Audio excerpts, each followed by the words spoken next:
Hey guys, this is James with Brew Gaming, and this is Betrayal at House on the Hill.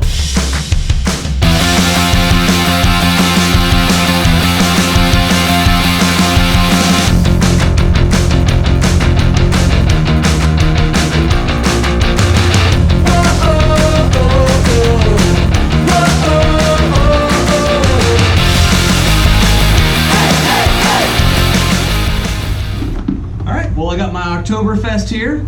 It is October now. If you're watching this video at any time of the year, I'm sorry. It's October right now when I'm filming this. So let's get started. Start opening the box. Actually, I've played this game several times. It's got really great replayability. So the premise of the game is you're essentially walking through a house, exploring it. You're explorers, you know. And then somehow either you get possessed or turn into some kind of monster, and then you have to kill your friends. So it's actually kind of really fun to get to experience that, killing your friends, playing the game actually in the way it unfolds, which we'll go over. Can't go over all the rules. The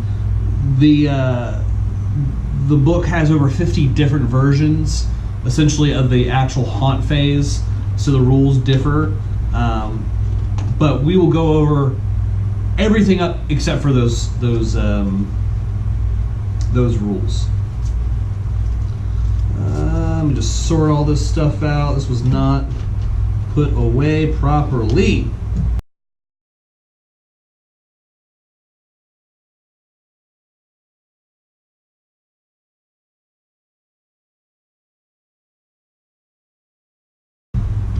All right, everything is set up. Okay, so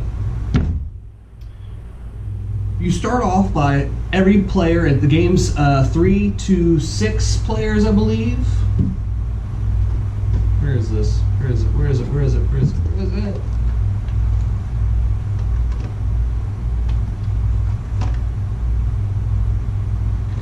Oh, 3 to 6, yeah.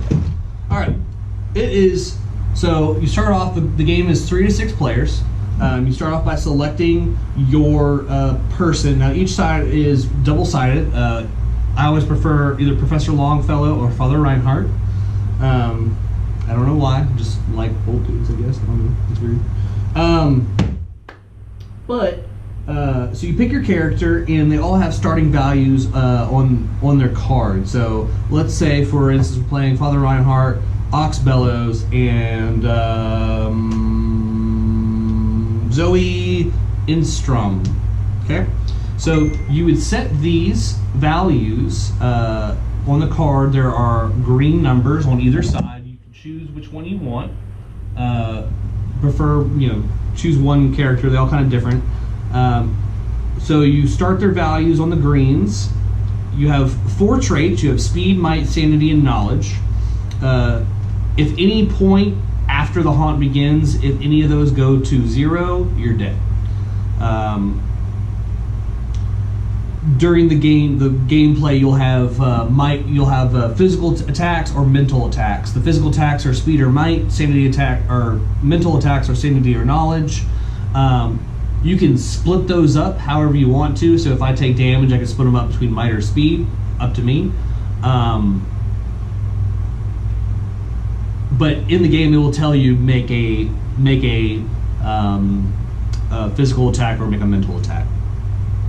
Normally, when you're just straight up attacking, it's might. It's a might roll, which the numbers on the actual placards list.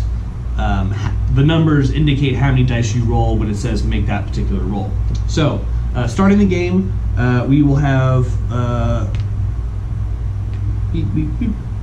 these 3 characters starting off to kind of show you. This is kind of the basic layout you would like to have for playing a game. You keep your pile of cards here. Now there will be 2 ones that have blank backs. The basement landing and the upper landing, they both go on the board, as well as this 3-room strip. These are your starting areas. Now, so we're going to start. It is Ox Bellow's turn. So Ox Bellow he has a speed of 4, okay? So because he has a speed of 4, he can move up to 4 different blocks, except for we're in our exploring phase of the game. So because we're exploring, we can only go as far as a room that makes us draw a card. So let's let's run through that.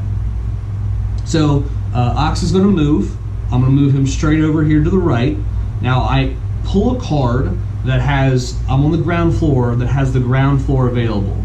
If there is no ground floor available, say it was this card on top that just says basement, I would discard that card and draw until I got an appropriate card. Now, I'm going to pull this one, and it says ground and upper. So if I'm in the upper floor, I can use it. If I'm on the ground floor, I can use it. So I place it down, and you ultimately want to try to make it realistic as far as where the doors are going. If for any reason a door goes into a spot that doesn't have a door on the other side, it is a false door, and you can't go through it. So try to keep that in mind when you're placing your tiles. So I place this tile, it's the conservatory, I hit it, and it has a swirly mark, which means an event card. So I would draw my event card. Since I drew a card, my turn ends, I don't get my full movement from here. I read the card off, and it makes me do something.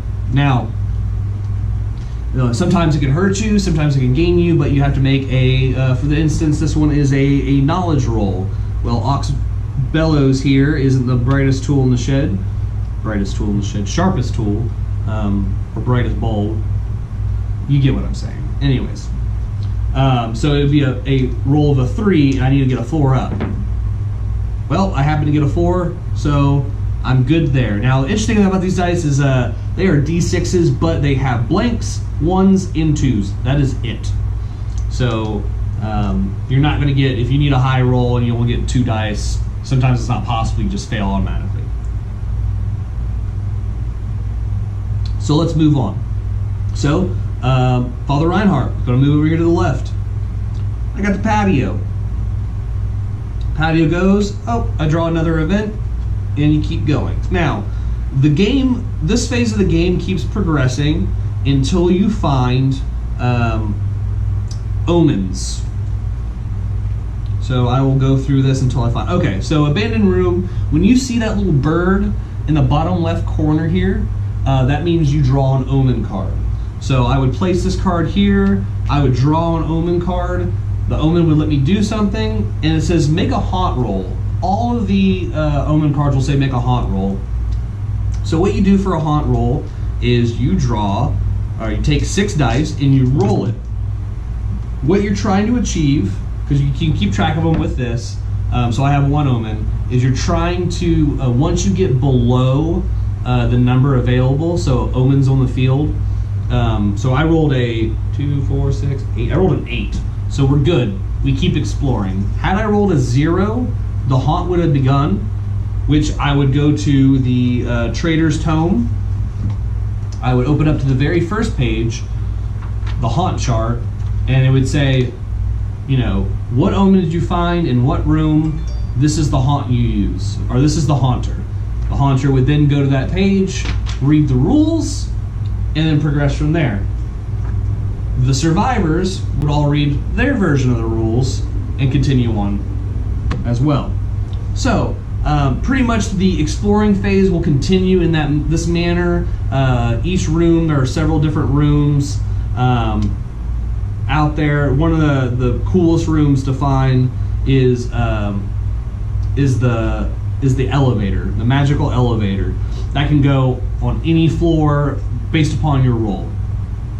The only piece on the board, the basement landing, you actually have to find a way into the basement. So the basement's actually kind of locked off until you've explored enough of the house to reveal an entry or a hole or somewhere kind of to get to the basement.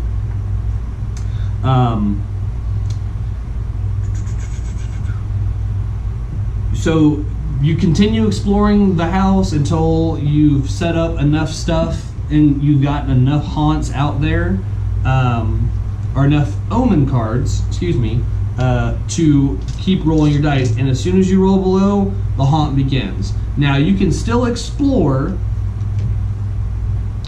The only difference is, here's an item card. You still explore and you still draw the appropriate cards. You just don't make haunt rolls. And that's pretty much, I mean,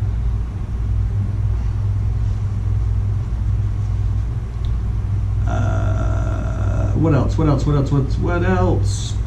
So as you explore, if you want to explore more, you still stop after you draw a card. You still draw the appropriate events, items, and omen cards from the appropriate rooms.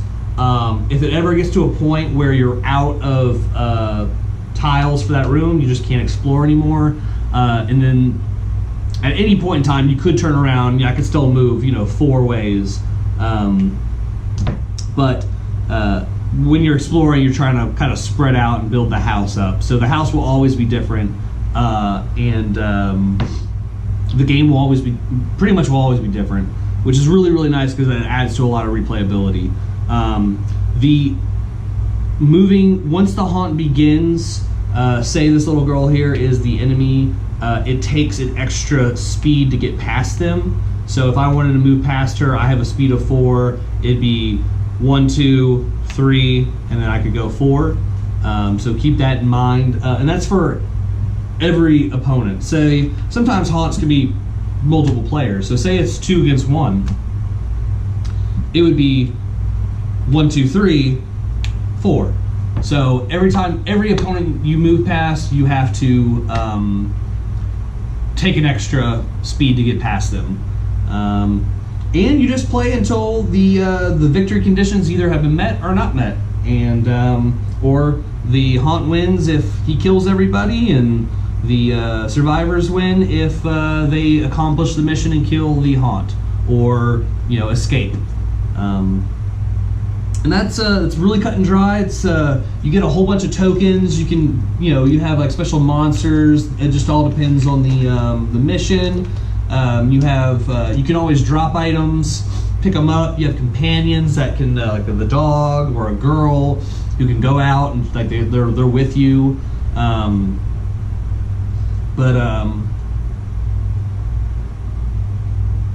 That's ultimately the game. I really, really like it. This is a very good intro game into more complicated games out there. The rule sets are such a way that it's not overly complicated, but it's different. It's a really great spooky game, especially to play in October. So I highly recommend it. It's probably one of my most